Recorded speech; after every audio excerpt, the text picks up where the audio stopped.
Christian Pulisic and Zach Steffen are back with the boys, and finally, we got a competitive match here on Stars and Stripes, the road to Qatar. Here we go.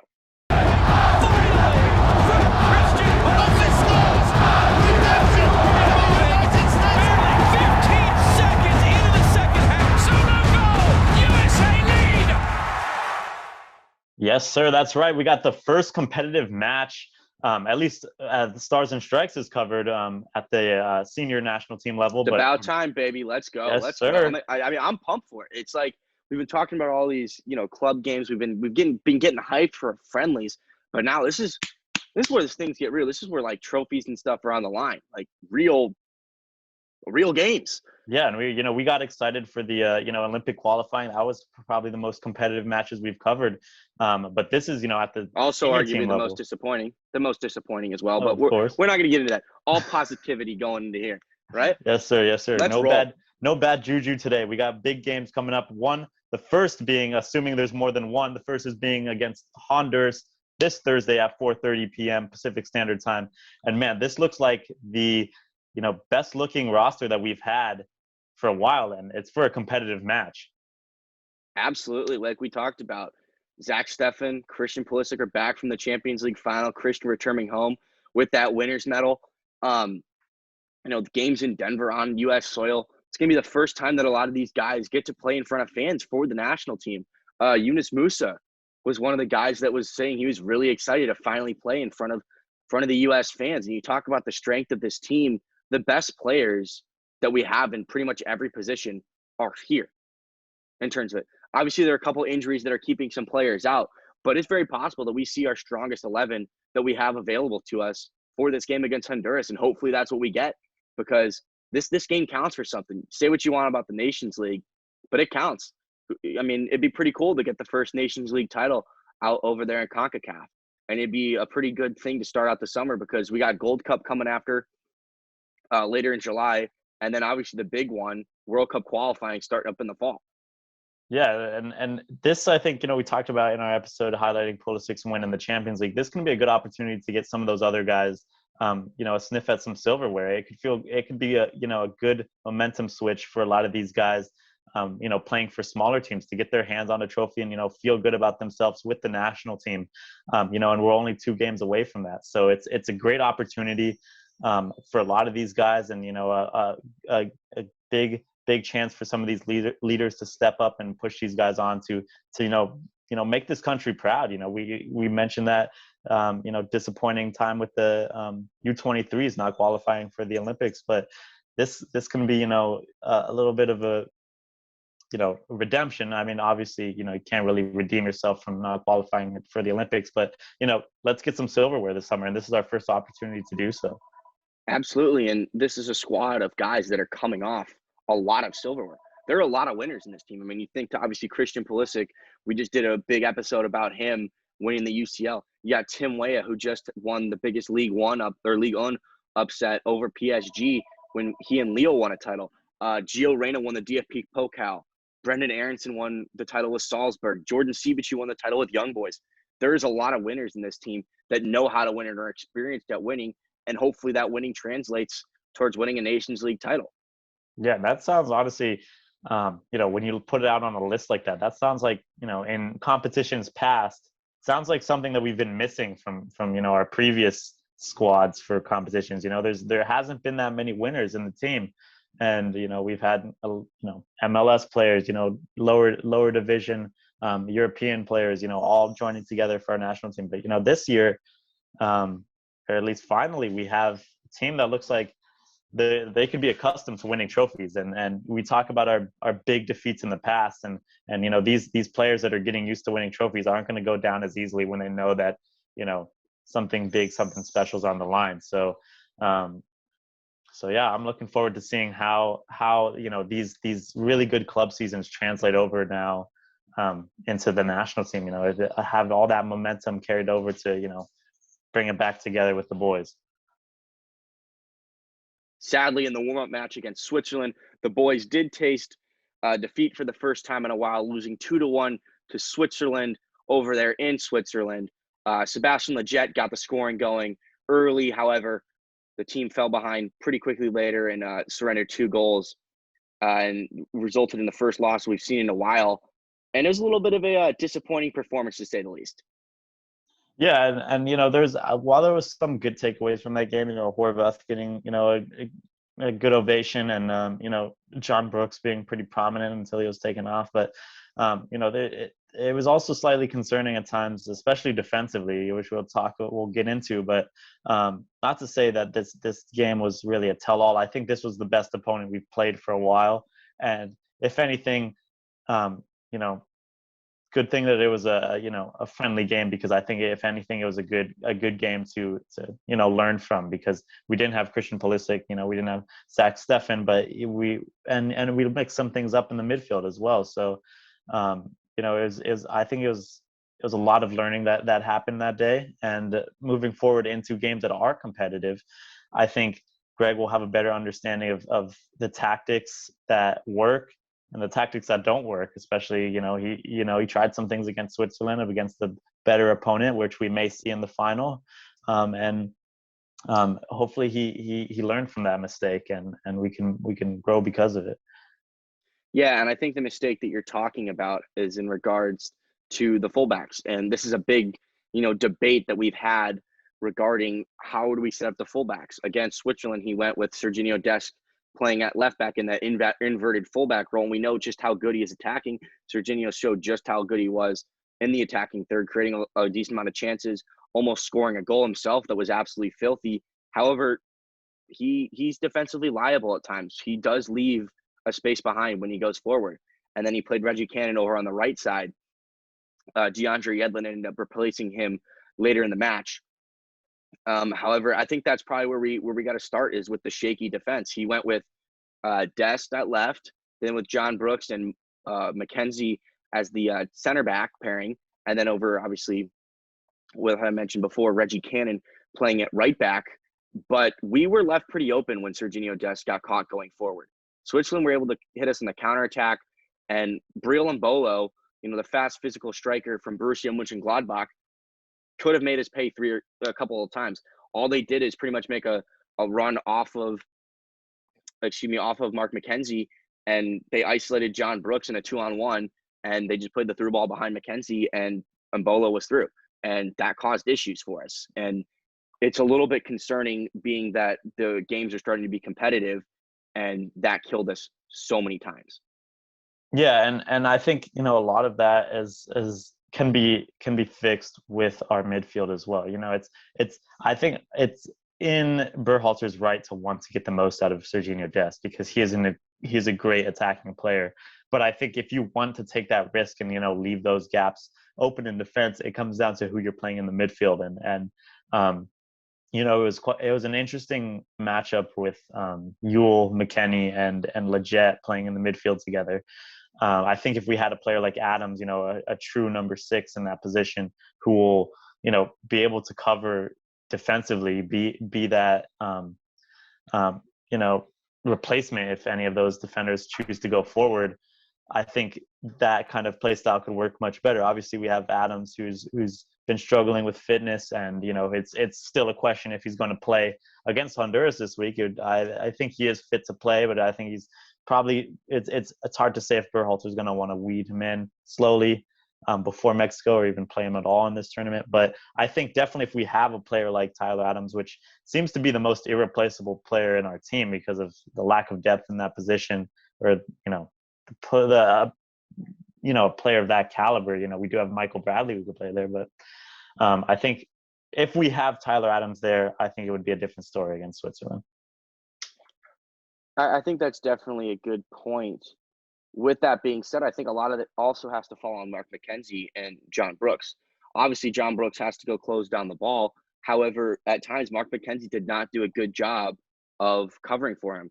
We tried to play the offside trap, and I think when you have players that are caught so high up forward, this is something you see a lot. Obviously, me as a Liverpool fan see at times us get caught out when Alexander-Arnold or Andy Robertson are bombing down the wings like they like to do.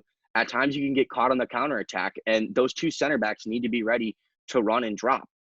Obviously, you have to push forward and try and get that offside trap.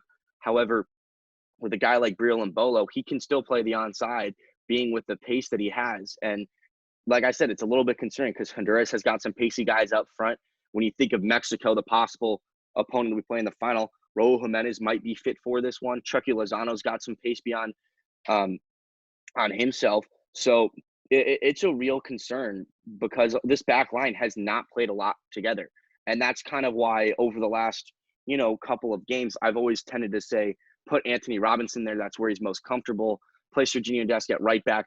Play them in the positions where they're most comfortable. Play them in positions that we've seen them play multiple matches with together. Obviously, that center back pairing, whatever it is not going to be super accustomed to each other. However, we do need to get them accustomed because World Cup qualifying is just around the corner. And Aaron Long's injury, he's out long term. He's not going to be back anytime soon. So either Matt Miazga or Mark McKenzie need to step up alongside John Brooks. Yeah, that being said, you talk about keeping players accustomed to their position. Do you think because of this result at Switzerland, Berhalter goes ahead and changes things up and he reverts back to maybe, putting Robinson in there for more defensive stability and maybe bringing Miazga in for something different? Or do you think Berhalter is going more towards looking at McKenzie as the partner to John Brooks? See, I really don't know with that because Mark McKenzie and Matt Miazga seem to be at very similar levels in terms of that. Miazga is a little bit more experienced. McKenzie's a little bit more of the youthful younger. He's a couple years younger than Miazga. However, in terms of what they do, they both have seemed to have a little bit of inconsistency so far in their national team career. And the reality is John Brooks has had a little bit of that too. I think it's pretty clearly that John Brooks is the best center back that we have available to us. And it's going to be John Brooks and either Mark McKenzie or Matt Miazga. And we just need to get them playing together more and more. When you look at the fullbacks, I think that maybe he plays this same back line against Honduras because the attacking threat that they have is not quite as great as what we would see in the final against either Mexico or Costa Rica. That's when I could see him going more to the conventional fullback positions with the right-footed and left-footed playing in their respective roles. Because the reality is, I think we're left even more open for a counterattack when Serginho plays on the left because of that tendency to cut inside. When he cuts inside, if he loses possession or he makes a pass or shot, we somehow don't, the team loses possession and he's caught inside, that's even more space along that left flank that's going to be left open for them to punish us, and that's going to draw John Brooks even more out. And if Mark McKenzie and Reggie Cannon don't shift over and try and cover the space, or we don't have Tyler Adams or whoever that number 6 is to cover there, we could get, we could get paid. They could make us pay. Yeah, and I think too, it's really important in competitive competitions as well to keep kind of that back line somewhat consistent and have some sort of identity to it, and it's coming down to the wire now with Greg to kind of choose what works best, because I think going into these competitive competitions, switching up our back line between every single game, having different center back pairings, different fullback pairings, it just not having that consistency could have us paying the price too, because I think, like you mentioned, I think this team needs to start growing together, especially in a back four. We need to start building that back four as a unit. So it's hard to say, who's going to come down to that, or if he's going to be, rotating guys depending based on their performance. It'll be interesting. Yeah, and we talk about a lot of the different class of opponent this was. Switzerland is a better team than Honduras is. So Honduras, this game is going to be one where we have a lot more possession and controlling the tempo. I don't think we're going to have to worry so much about sitting back and trying to hit them on the counter. We're going to be the ones in possession. As regards, to the Switzerland match, where it's kind of back and forth. I think it was pretty clear in the first half we were the better team. In the second half, Switzerland could have run away with that game if it weren't for Ethan Horvath. And, when you go off of that goalkeeper, getting Zach Steffen back is going to help with that continuity. Yeah, and I think too, getting Tyler Adams back is going to help with that continuity as well, because on his day he's going to be that player that provides a lot of stability to all these players. It makes them feel more comfortable. Mark McKenzie, John Brooks are definitely going to feel more comfortable if they have Tyler Adams in front of them as opposed to Sebastian Lletget. So I think as soon as we start getting Adams back into this team, I think it'll be really telling to see which back four are benefit the most by his presence there. But that's not to say that we are relying on Tyler Adams too, because we have to move forward if given the chance that we don't have him available for Honduras and potentially not even Mexico. So there has to be some stability offered even without Tyler Adams' presence in that midfield. Yeah, and that's a really good transition to, what we're going to talk about next is what do we do if Tyler Adams isn't fit? Because I think it's pretty clear that our best midfield three in this squad, at least, is Tyler Adams, Weston McKennie, and Yunus Musah. Weston McKennie obviously played from the start in that when Yunus Musah came on, and I think we were a lot better when Yunus Musah came on, especially defensively, which is, something that probably wouldn't be as noticed by some people. And I think something that Taylor Twelman mentioned and talked about is something I started to notice is Yunus Musah always seems to be in the right place defensively when we lose possession. And obviously we talk about a lot about his athleticism and his ability to drive forward with the ball, but something that might get overlooked and we can't, disregard is his defensive capabilities playing that center midfielder role as well. Yeah, and I think it's it may come down to a multitude of players to fill that void. We have Jackson Newell, but can Jackson Newell do that alone? We also have Weston McKennie. Will it be up to Weston McKennie to play a deeper role and have Musah more forward, or even play Lletget more forward? And so it's going to be a weighing game of what exactly what amount of defensive strength we need to hold up if we don't have Adams, because we have players to fill in the gaps, but do we have players that'll be able to do the job up to the same caliber as Tyler Adams? And something that Manchester United does a lot of the times is being a fan and being a frustrated fan is playing two midfielders as opposed of playing one defensive midfielder. We have the infamous McFred in the back, and that is never something that I would want any team to result to, but that is two players covering for a back line of four, ultimately six defensive players. And obviously I think it's best that we have one player, Tyler Adams, in that position, but if Jackson Newell has to take up that position, do you think that he's qualified to fill that void? I think it'll be fine against Honduras. Jackson Newell is a fantastic passer of the ball. We can't disregard that. That's where his strengths are. At times he can get a little bit lazy and lackluster in that, but the reality is he's a better distributor than Kellen Acosta. And I think obviously we talk about how much Greg loves Sebastian Lletget, and how Sebastian Lletget is Greg's guy. He always seems to come up and pop up with a goal here and there. However, I think when it comes down to it, Weston McKennie and Yunus Musah are better players than Sebastian Lletget. They're more important and integral parts of the squad, and I'd rather play them in their best positions, allow them to do what they do best, playing in those box-to-box roles, being able to press, being able to drive forward with the ball, get into the box for crosses, things like that. I think Jackson Newell is probably the best option in that defensive role, playing in that six, as opposed to maybe moving Weston McKennie to play back in that six and slotting in Sebastian Lletget, or playing Kellen Acosta there. Yeah, and it's hard for me to say that I of course I do agree with you in that point, but looking through a more realistic lens, it's hard to see Lletget being dropped too, and with how things have been going too. So it's almost like Greg is blindsided by his liking to Lletget.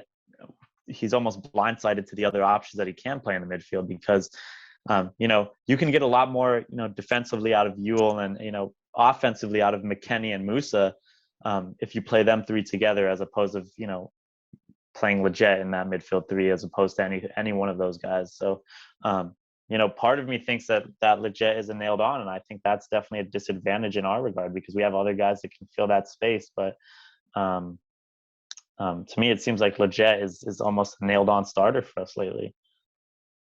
Do you think he starts even with Tyler Adams being in this team, or do you think that Greg goes with that, what we think is that strongest midfield three of Adams, McKennie, and Musa? I personally think Leggett doesn't start, but I think he will always find a way in there ultimately, and not to say that he doesn't get the job done for us, but I do also want to see our best midfield three together. So it's hard to say what the average fan is thinking versus what Greg Berhalter is thinking, because Greg Berhalter always seems to find a place for Leggett in that team, and whether that may be even in the front three, who knows? Yeah, I mean, again, another one of the topics that we're just moving on to, Josh Sargent. Obviously, Josh Sargent sadly just got relegated with Werder Bremen. There are already news coming out that a multitude of Bundesliga teams are interested in him. His goal scoring output wasn't the best and wasn't, quite where you'd want your number 9 to be at for Werder Bremen. However, given the style that they play, it's not really made for strikers to score goals. Obviously, being told to defend and only maybe getting one opportunity per game in terms of that. He does press really well. We saw that in the Switzerland game. I think that was one of the bright spots in that game was the team pressing. And I think maybe Josh Sargent can help us get the best out of the likes of Christian Pulisic and Gio Reyna, and maybe that's why he is the nailed-on starter. However, it's just the goal scoring needs to – we need more goals out of that number 9 position. And if Josh Sargent wants to keep a hold of that role, I think he needs to start scoring more goals. And the reality is he hasn't done that. Yeah, it's that's an interesting one too, because it's almost like Josh Sargent has walked into this position, coming from his club and having that notoriety as almost a veteran in the national team now after being here longer than others. But he's almost walked in over players such as like Sibachu and Daryl Dike who've been, firing away at the club level. I do think that he's going to be the guy moving forward as, leading the line through this tournament, just because of he kind of has that spot nailed down at the moment because of his history with the team and his presence among the other young players. But do I think that is our most beneficial player in that position? Not necessarily. I think personally, I think Daryl Dike would do that job best. Dike didn't even make the squad. He was the guy that dropped out. Yeah, and that was probably the one guy that we were like, when we saw the squad, we're like, wow, DK didn't make it in. He's been on fire recently, and just didn't work out for him. And so that just goes to show that it seems to be that Josh Sargent is kind of putting his stamp on this team and laying it down as that he is the number 9 here. And Sibachu may also have an impact off the bench, but it seems like Josh Sargent is our guy moving into this tournament, at least as leading the line. A real quick conversation I think we probably should have is what's next for Josh Sargent. Obviously, I think it's pretty obvious that he doesn't want to stay with Werder Bremen. You could see how much it meant to him and how sad he was when they ended up getting relegated. However, for him to do the best thing in his career, I think it's obviously to leave Bremen. He's just, he showed in this I don't know why I can't think of the word right now, but he showed that and has said that he prefers to stay over in the Bundesliga and keep playing in Germany. I think that'd be a great spot for him. And the one club that I heard a little bit of rumblings about and that I really think to be a great spot for him would be Bayer Leverkusen. Obviously, it's the complete 180 of how Werder Bremen play. Bayer Leverkusen is all attack. If you can't score goals in that Bayer Leverkusen, in that Bayer Leverkusen team, the reality is you probably can't score goals much. Yeah, and it's hard to say because of how poor of an output he had last season. Who's going to want a player with those numbers? But the reality is that, he's got talent to him, and he could put the ball in the back of the net. So if he is at a team like Bayer Leverkusen, and he is at a team that's playing, all out attack and, free flowing attacking football, I'd be intrigued to see what his numbers are, there, because I think they could definitely be up there. It just comes down to, if a team is willing to take that risk on a player who has obviously struggled. And it's encouraging to see that immediately following Bremen's relegation, that there were teams that were interested in Josh Sargent, because you can't deny there are a lot of things that Josh Sargent does well. His movement off the ball is really good.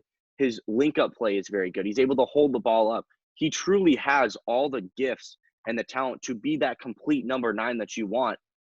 It just hasn't quite worked out for him in terms of the goal scoring and consistent goal scoring form. And a lot of that, like we said, has to do down with the players around him and the balls that he gets delivered to him.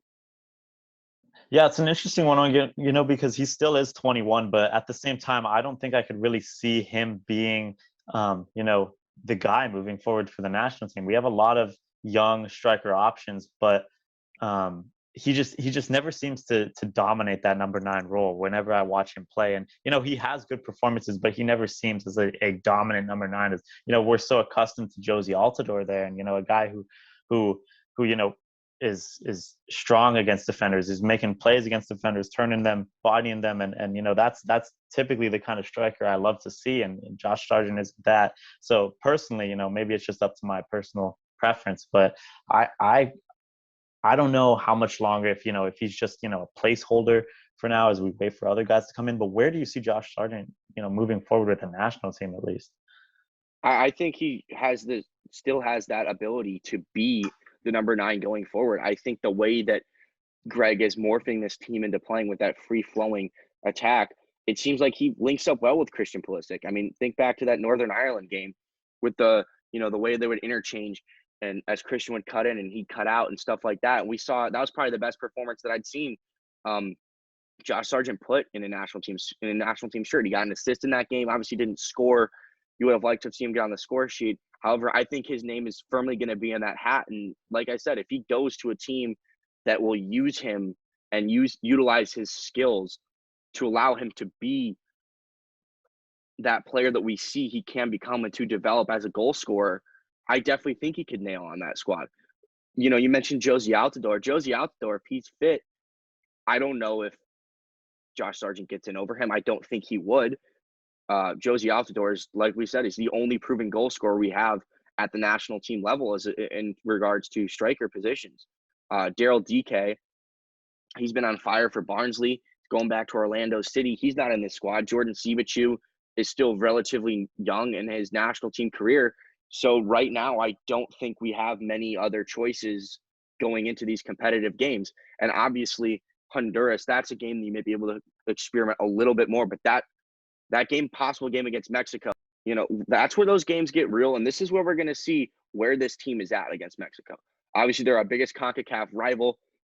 We don't like them. They don't like us. It's huge. That's going to be an intense environment if that game happens. And that's really where we're going to see if this team is moving in the right direction and if Greg Berhalter is the man for the job.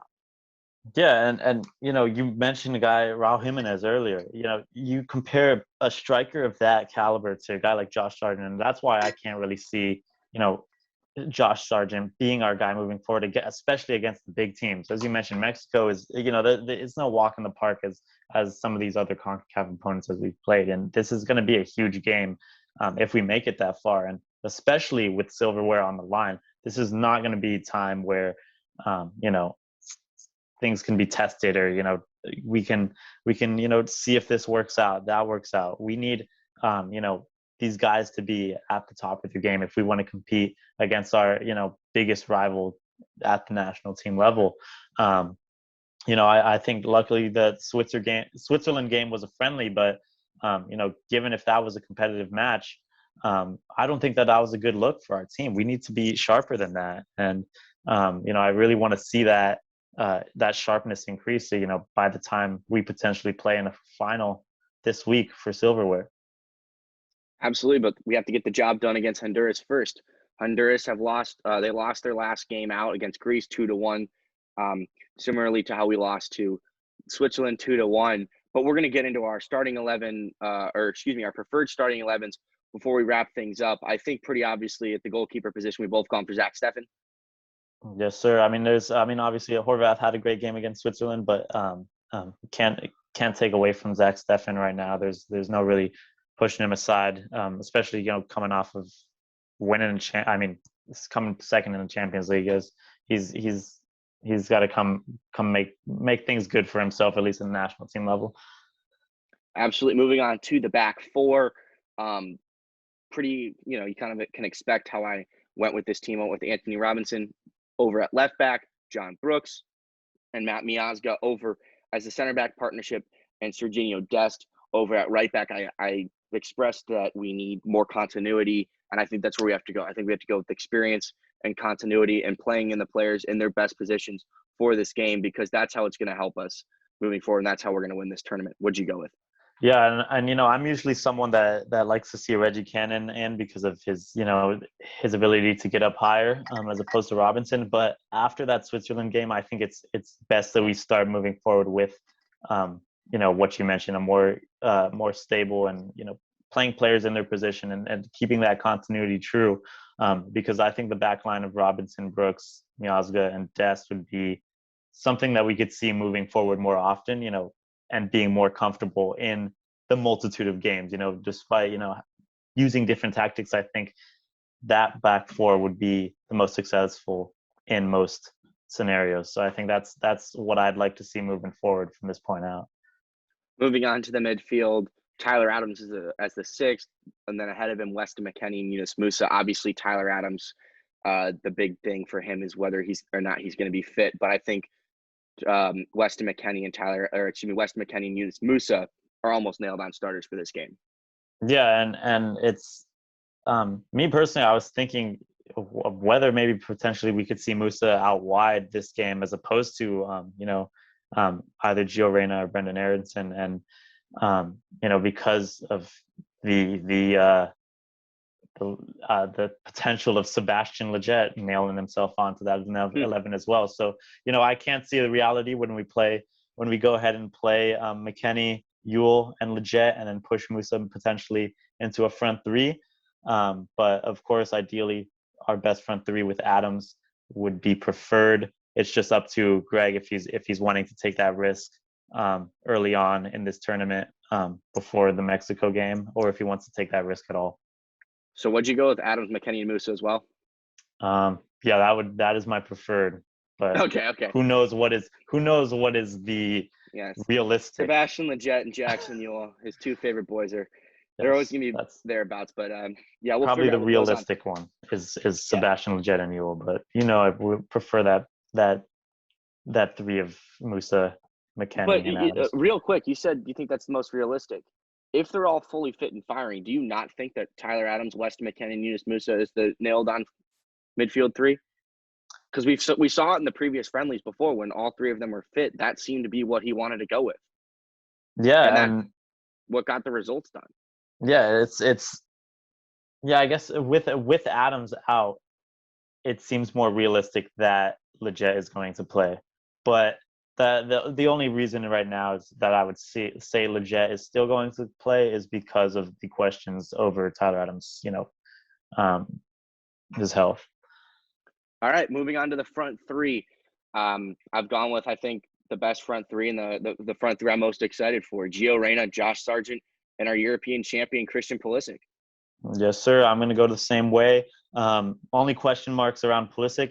It's hard to say, if he's going to be up to the task after having such a happening weekend. But I do think that he makes. Reports are saying that he's in line to start, and I think if he's able and fit to go and he wants to play, we got to play him. He's our best player. This is a competitive match. He's going to have some time off between the Nations League and the Gold Cup and into World Cup qualifying before he gets started with preseason for Chelsea. But I think he's excited to play for the national team. All signs look to be that he's ready to win a trophy now with the national team and really make his stamp on the international stage as well. Yeah, it does not look like he's ready for a vacation at all. I mean, after that Champions League game, when he had that hoodie on, it looked like he was, ready to be back with his national team boys and make an impact there as well. So if he is available, he's got to play. So I'm putting Reyna, Sargent, and Pulisic in there as well. Yeah, and Gio Reyna, news came out today just real quick before we wrap things up. Gio Reyna will not be a part of the Gold Cup squad. Sadly, Borussia Dortmund said that they want him to be a part of their training and preseason camp, and he wouldn't be able to do that if he went over to the Gold Cup due to its late start over in July. So that's too bad, but we got to get the most out of Gio and get him on the pitch playing with Christian, and hopefully winning a trophy, and hopefully we get it going. But real quick before we, like I said, wrap things up once again, score predictions. 3-1, USMNT. 3-1. You know what? I'm a little bit more positive. 3-0 to the red, white, and blue. We'll be back with all kinds of match content. Make sure to tune into the IG Lives and to the YouTubes. Obviously, subscribe, like, and we'll see you guys soon. See you guys.